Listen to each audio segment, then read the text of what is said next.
So some of you I've known for a long time. George just told me he knew me when I was a new minister. That would be 30 years ago. Some of you have never seen me before and will be fine if you never see me again. That's okay too. After 30 years, I'm not terribly attached to the formula, the ritual, the traditions of church. I don't know what church is going to look like in 20 or 30 years. But I'm pretty sure it's not going to look like the church you grew up with.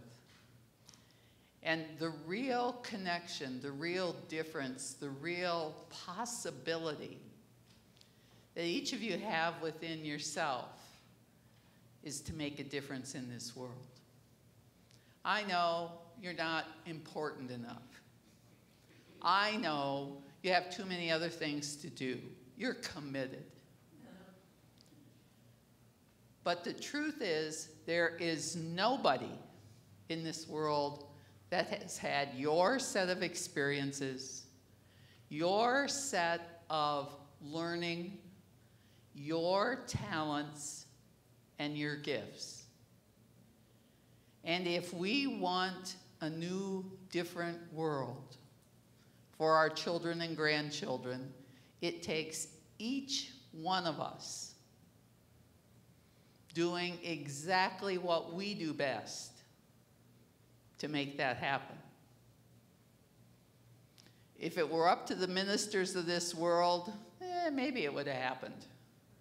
It's no longer just up to somebody who has Rev in front of their name. It's up to each and every one of us. I read the Richard Rohr daily meditation that comes out every day. And he started this year talking about mysticism. Now, whether you've never been in a Unity church before or you've been here all your life, if you're like me, you've never given a thought to what is mysticism. I certainly had not. Mysticism was the province of the Catholic Church, of ancient saints, of people who were important.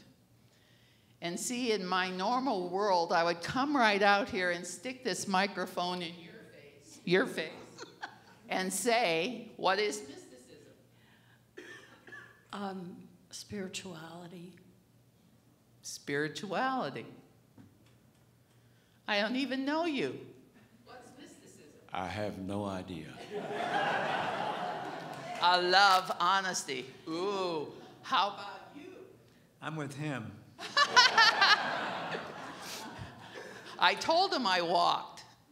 And Barbara told you that at my church, which is small, we're a little intimate church, we sit in a circle. And I ask questions like that every single Sunday because I've discovered something really important. You may like my talk or you may hate it. It's okay, either way. But I care about what happens for you on Tuesday morning, not Sunday morning. And I've discovered that no matter how much you love my talk, probably by Sunday night and definitely by Tuesday, you won't remember any of it.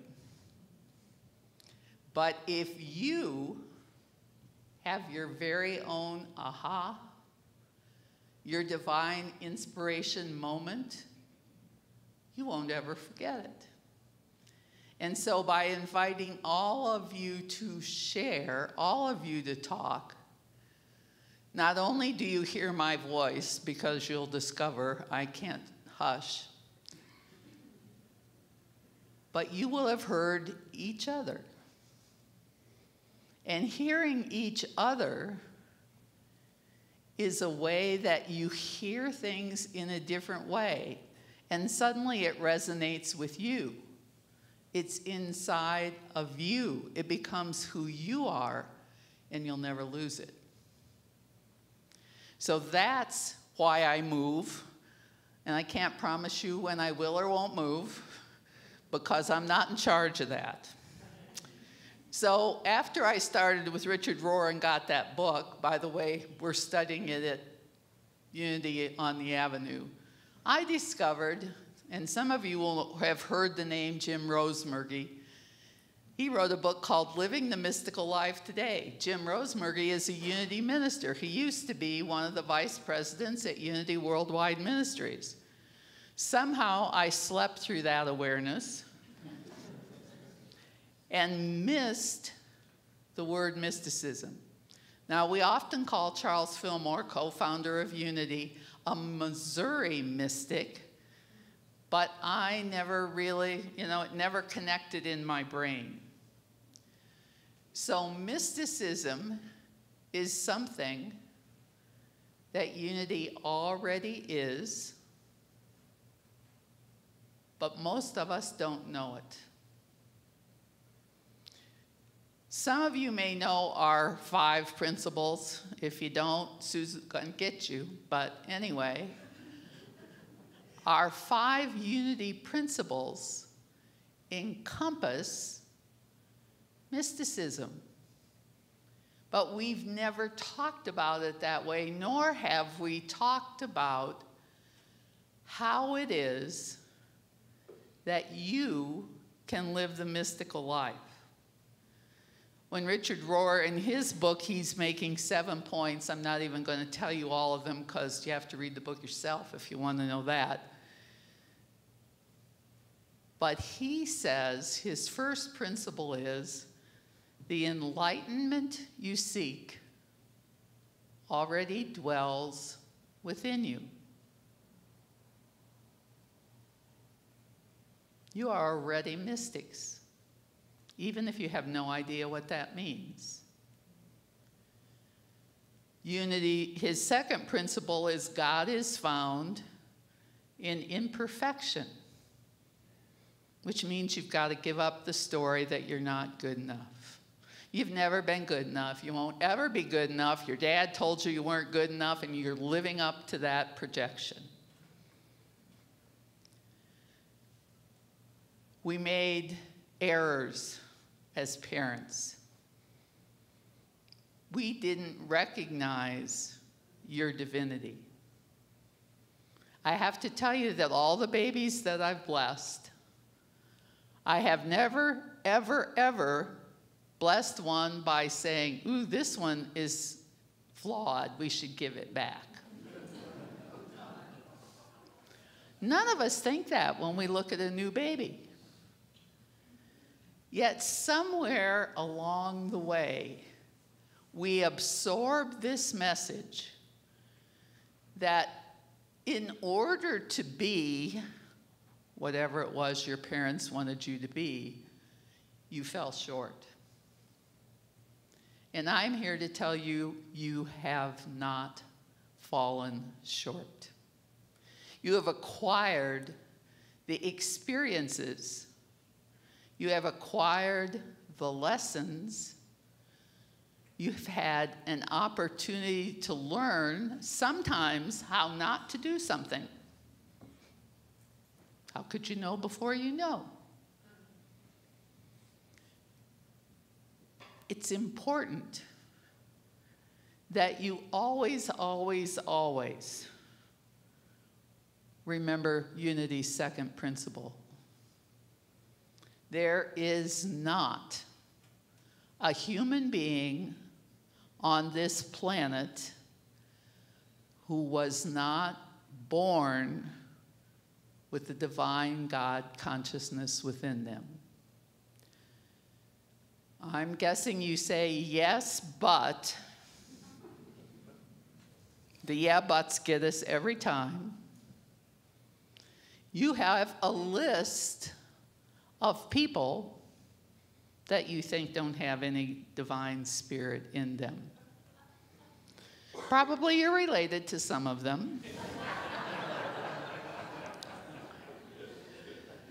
If not, if you've lived on this planet, you may have noticed some that you thought perhaps they don't have any divinity in them. But you have to remember we each come with our own calling and role. Not all of us have been called to be Jesus. Some of us were called to be Judas. So it's our job as mystical beings to remember at all times that everyone is divine. I'm guessing that, like your word on the platform, you would all like to have peace in this world. Do you have peace within yourself? Any place within Doris that is not peaceful, and you don't get to follow me around all day long every day, but any place within us that's not peaceful is holding back the planet from peace.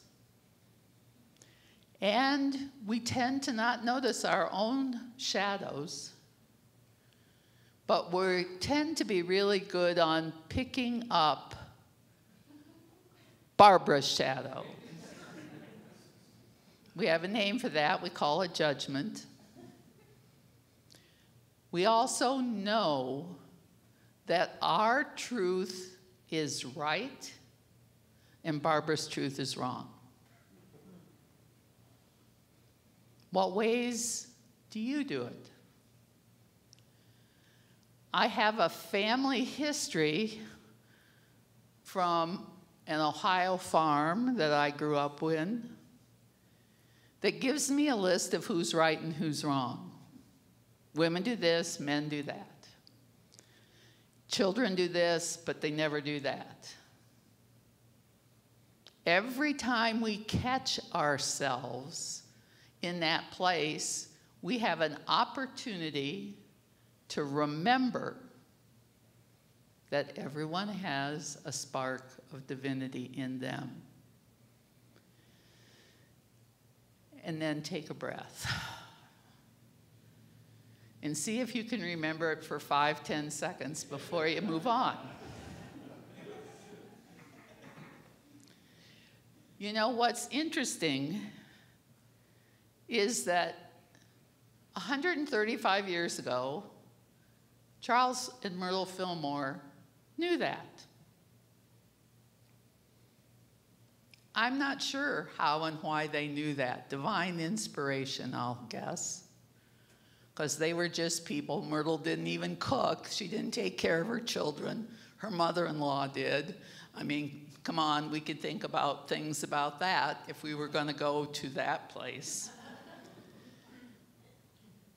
But they got a message, and they cared enough about each of us that they started to teach it. Remember, they never wanted to start a church. I think that's part of an intention that we've labored under for 135 years and why people don't know who we are. But we know who we are. And they knew that we were divine beings. And Charles, in his infinite wisdom, noticed something that he called 12 powers, and that we come, each one of us, with all those powers within us. Now, they're undeveloped in some of us. Some of us are better at some of them than we are at other ones. But the one I would like you to focus on this morning is power. The power of power. Who would you be in this world if you acknowledged all of your own power? Who would you be if you stepped into that? If you moved to this place of, I am a powerful being. Not arrogance, not ego. That's not power. Power is the innate knowing that you know who you are. You are a divine child of God.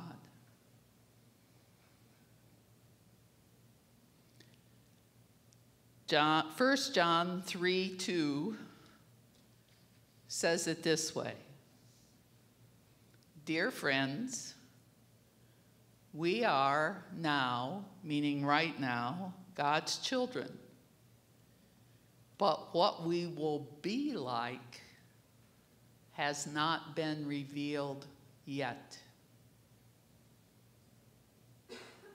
Chances are, no matter what your career has been, you have not stepped into the power of who you are. No matter how old we are, and I retired once in 2015 when I came to Colorado to be with my grandchildren and children, that we are a facet of God. Not one of us in this room is all there is of God, yet we are a facet of God. We used to say the Father and I are one. You know, that's patriarchal, so we don't say that. We tried on God and I are one. Yeah, but that pushes everyone's fundamentalist buttons about God. So could we try the universe and I are one? Spirit and I are one? The divinity and I are one? The goddess and I are one? Pick your own word for the divine. That doesn't matter. But acknowledging that becomes important. God in us is expressing through us the creative talent that was given only to you, only to me, so that I can fulfill my role in this universe without fear, rejection, or doubt. We can energize every word that we speak. We can energize every action that we take with our own divinity. You don't need Doris's, you don't need Sue's, you don't need Scott's. But you need your own. And you need to step into that without fear. You can feel it. You touch that space in prayer and meditation, in an aha moment. You can know it. But most importantly, you can actually believe it. That's your job. And more than that, you can believe it for each other. Because in the moment that I can't believe it for myself, you can believe it for me. And in the moment when you can't believe it, I can believe it for you. That's what your prayer chaplains do. That's my job as a minister, to know for each of you, in the moment when you can't know it for yourself, I can hold that truth for you. I can see the divine being that you are. To do this, we need to use new thinking, new attitudes, new reactions. We have to act differently than we've acted before. And in case you've never tried to change, it's hard. You know, we spout in unity, we're here to transform the world.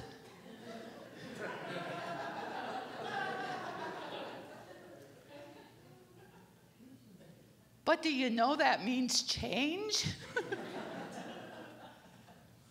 You know, we're all ready to transform, but how ready are you to change? I have found that's not so easy to bring about. We become more adept at using our spirituality as the power that it is. That's what a mystic is. Go back to Thomas Aquinas, pick one. Teresa of Avila. They knew that they were one with God.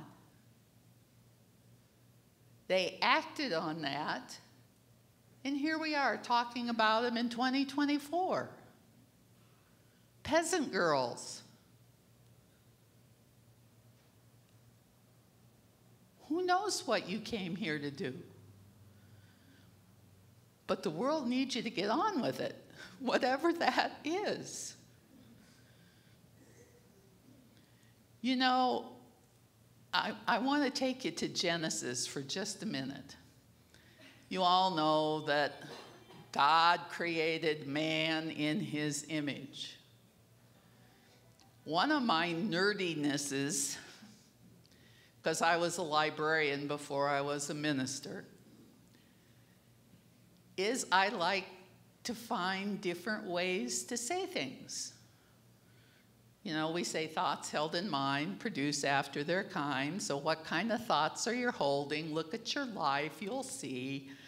Okay, what if this version of Genesis, which you can find on BibleGateway.com. I did not write it myself or make it up. This is Genesis 1, 26 through 28. What if you would have only heard this?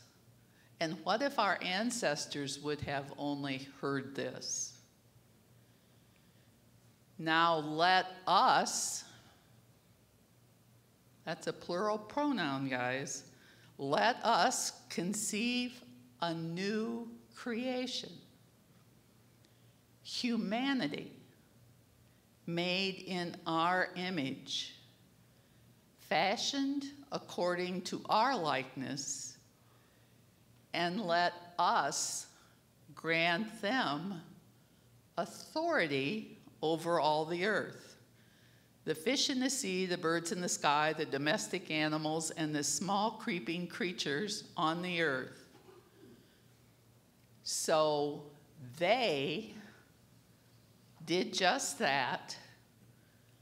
They created humanity in their image, created them female and male.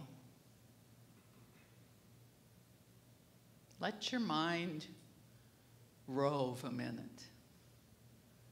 Just didn't create men, and we all needed to become like them, and I love men, don't get me wrong. But can you see the different world we might be living in right now if it would have acknowledged male and female? They, them.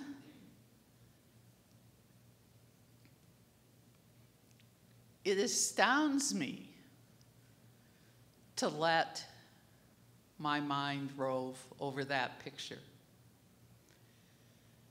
Myrtle Fillmore, co-founder of Unity, known for her teaching on spiritual healing and metaphysical principles, she often spoke about mysticism as a path to experiencing the divine within oneself, and emphasized the power of prayer, meditation, and positive thinking in personal transformation. Ooh, in change.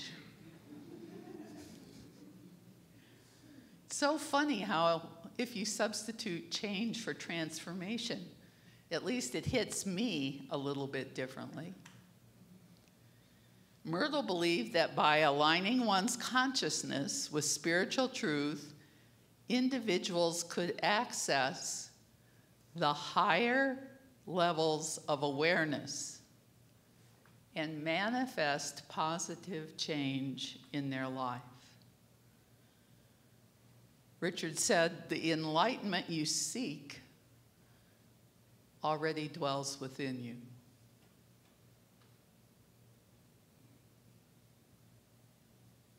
The question is, do you believe it? You know, Marianne Williamson said, it is not, I should have written that quote down. Usually I can say it's not our fear. Fear is not, anyway, I didn't say that. You go look it up. Or see me after church and I'll get it on my phone for you.